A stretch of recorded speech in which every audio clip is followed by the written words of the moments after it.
అందరికీ నమస్కారం. మన చుట్టూ ఉన్న ప్రపంచాన్ని ఒక్కసారి గమనిస్తే అన్నీ యాదృచ్ఛికంగా జరుగుతున్నట్టే అనిపిస్తాయి. రేపటి వాతావరణం ఎలా ఉంటుంది, లాటరీ టికెట్ గెలుస్తామా, ఇలా ప్రతిచోట అనిశ్చిత. కానీ ఈ గందరగోళంలో కూడా ఒక గణిత నమూనాని మనం కనుగొనగలిగితే ఈరోజు మనం సరిగ్గా అదే చేయబోతున్నాం. అవకాశం వెలుకున్న అద్భుతమైన గణిత ప్రపంచంలోకి, అంటే సంభావ్యతలోకి అడుగుపెట్టబోతున్నాం. సరే, మన ప్రయాణంలో ఏమేం తెలుసుకోబోతున్నామో ఓసారి చూసేద్దామా? ముందుగా అవకాశాన్ని వర్ణించడానికి కావలసిన భాష నేర్చుకుంటాం. తర్వాత ఒక ప్రయోగంలో ఏమేం జరగచ్చో అన్నిటినీ ఒక మ్యాప్ లాగా ఎలా గీయాలో చూస్తాం. ఆ తర్వాత సంభావ్యతకు మూలమైన 3 ప్రాథమిక నియమాలను చర్చిస్తాం. మరి 2-3 సంఘటనలు ఒకదానిపై ఒకటి ఆధారపడితే ఏమవుతుందో తెలుసుకొని చివరగా బేస్ సిద్ధాంతంతో మన నమ్మకాలను కొత్త సమాచారంతో ఎలా మార్చుకోవాలో నేర్చుకుంటాం. కాబట్టి మన ముందున్న అసలైన ప్రశ్న ఇదే: ఏ క్రమం లేకుండా అస్తవ్యస్తంగా అనిపించే యాదృచ్ఛికతను ఒక క్రమపద్ధతిలో ఉండే గణితంలోకి ఎలా తీసుకురాగలం? ఈరోజు మనం ఈ ప్రశ్నకు సమాధానం వెతుకుదాం. సరే, మొదటి విభాగానికి వెళ్ళిపోదాం. లెక్కలు వేయడానికి ముందు ఈ యాదృచ్ఛిక విషయాలను వర్ణించడానికి మనకు కొన్ని ఖచ్చితమైన పదాలు కావాలి. మనం సంభావ్యత గురించి మాట్లాడే ముందు ఒక చాలా ప్రాథమికమైన పదాన్ని అర్థం చేసుకోవాలి. అదే సమితి. అంటే పెద్ద కష్టమేం కాదు, కొన్ని వస్తువుల్ని ఒకచోట చేర్చడమే. ఉదాహరణకు ఒక సంచిలాని గోళ్ళీలన్నీ ఒక సమితి. ఈ చిన్న ఆలోచనే సంభావ్యతకు పునాది. చూడండి, చాలా సింపుల్ ఉదాహరణ తీసుకుందాం. ఒక నాణ్యం ఎగరేస్తే ఏమేం పడొచ్చు? బొమ్మ పడొచ్చు, లేదా బొరుసు పడొచ్చు. ఈ రెండే సాధ్యమయ్యే ఫలితాలు. ఈ రెండింటినీ కలిపి ఒకచోట రాస్తే అదే మన సమితి. దాన్ని మనం S బొమ్మ, బొరుసు అని చూపిస్తాం. చూసారా ఎంత తేలికో? సంభావ్యతలో ప్రయోగం అనే మాటకు అర్థం కొంచెం వేరు. అంటే మనం చేసినప్పుడు ఫలితమేమొస్తోందో ముందుగా ఖచ్చితంగా చెప్పలేకపోవాలి. ఆ నిశ్చితి ఉండటమే ఇక్కడ ముఖ్యం. సరే, మనకు ఇప్పుడు కొన్ని ముఖ్యమైన పదాలు తెలిసాయి కదా. ఇప్పుడు దీన్ని ఇంకొంచెం ముందుకు తీసుకెళ్దాం.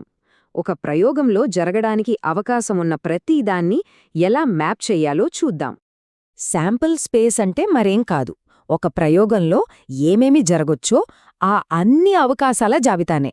ఒక రకంగా చెప్పాలంటే అది ఆ ప్రయోగానికి సంబంధించిన మొత్తం ప్రపంచమన్నమాట. ఉదాహరణకు 2 పాచికలను ఒకేసారి దొర్లించామనుకుందాం. ఏమేం జరగొచ్చు? మొదటి పాచిక మీద 1 నుండి 6 వరకు ఏదైనా రావచ్చు, రెండో దానిమీద కూడా అంతే. ఈ చిత్రంలో చూస్తున్నట్లుగా మొత్తం 36 రకాల జతలు సాధ్యమవుతాయి.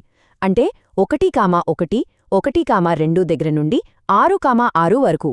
ఈ 36 ఫలితాల సమూహాన్నే మనం శాంపుల్ స్పేస్ అంటాం. ఇలా ఒక చిత్రం రూపంలో చూస్తే మనకు విషయం చాలా స్పష్టంగా అర్థమవుతుంది. ఇప్పుడు మనం సంభావ్యతకు మూల స్తంభాలైన 3 ముఖ్యమైన నియమాలని చూద్దాం. వీటిని మనం మార్చలేం. అవకాశం గురించి ఏ లెక్కవేయాలన్నా ఇవి ఖచ్చితంగా పాటించాల్సినవి. ఈ 3 సంభావ్యతకు పునాది. మొదటిది, ఏ సంఘటన జరిగే సంభావ్యత అయినా 0 లేదా అంతకంటే ఎక్కువగానే ఉంటుంది. అంటే ప్రాబబిలిటీ ఎప్పుడూ మైనస్లో ఉండదు. రెండవది, శాంపుల్ స్పేస్లోని అన్ని ఫలితాల సంభావ్యతలను కలిపితే అది ఎల్లప్పుడూ 1కి సమానం. అంటే ఏదో ఒకటి జరగటం ఖాయం.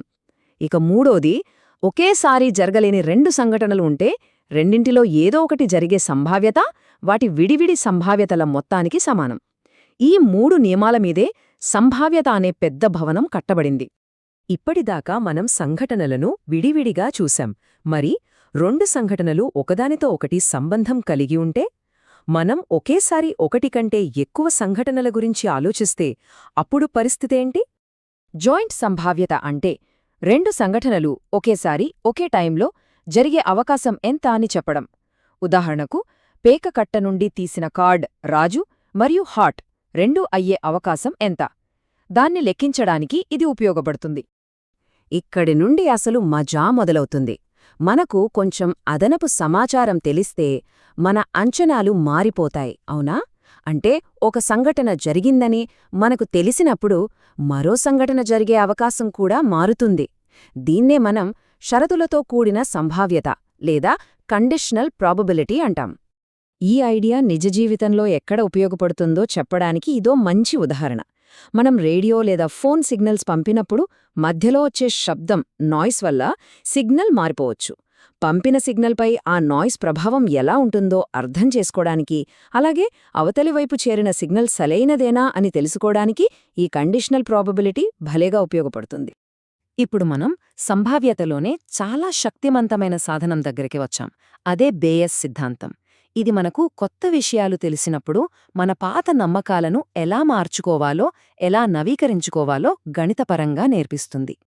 ఈ ఫార్ములా చూడటానికే కొంచెం క్లిష్టంగా అనిపించొచ్చు, కానీ దీని వెనకున్న ఐడియా చాలా సింపుల్ మరియు శక్తివంతమైనది. మన అనుభవాల నుంచి ఎలా నేర్చుకోవాలో ఇది గణిత రూపంలో చెబుతుంది. కొత్త సాక్ష్యం దొరికినప్పుడు మన అభిప్రాయాలను ఎలా సర్దుబాటు చేసుకోవాలో ఇది ఒక మార్గాన్ని చూపిస్తుంది. సరే, ఈ బేయస్ సిద్ధాంతం నిజంగా ఎలా పనిచేస్తుందో చూద్దాం. ఈ బొమ్మలో ఒక కమ్యూనికేషన్ ఛానల్ ఉంది కదా. మనం ఒక 0 లేదా 1 లాంటి సిగ్నల్ పంపుతాం. కానీ మధ్యలో ఉన్న నాయిస్ వల్ల మనం 0 పంపితే అవతలివైపు 1 అని అందొచ్చు. ఇప్పుడు అసలు ప్రశ్నేంటంటే, అవతలివైపు వాళ్ళకి 0 అందితే మనం నిజంగా పంపింది కూడా 0 అనే గ్యారంటీ అంతా? ఇక్కడే బేయస్ సిద్ధాంతం తన మ్యాజిక్ చూపిస్తుంది. ఆ లెక్కలన్నీ పూర్తి చేశాక మనకు తెలిసేదేంటంటే, ఒకవేళ 0 అందితే నిజంగా పంపింది కూడా 0 అయ్యే అవకాశం ఏకంగా 93.1%. చూసారా, మనకు మొదట్లో ఉన్న కన్ఫ్యూజన్ పోయి ఎంత స్పష్టతొచ్చిందో? అనిశ్చితి నుండి నిశ్చయత్వానికి ఇదో ప్రయాణం. మనం ఇప్పటిదాకా చర్చించుకున్న చాలా విషయాలు బర్నౌలీ ట్రయల్ అనే ఒక ప్రత్యేకమైన, చాలా సాధారణమైన ప్రయోగానికి బాగా వర్తిస్తాయి. అంటే ఏమీ లేదు, ప్రయోగం యొక్క ఫలితాలు రెండే ఉండాలి. గెలుపు, ఓటమి, బొమ్మ, బొరుసు, పాస్, ఫెయిల్, ఇలాగన్మాట.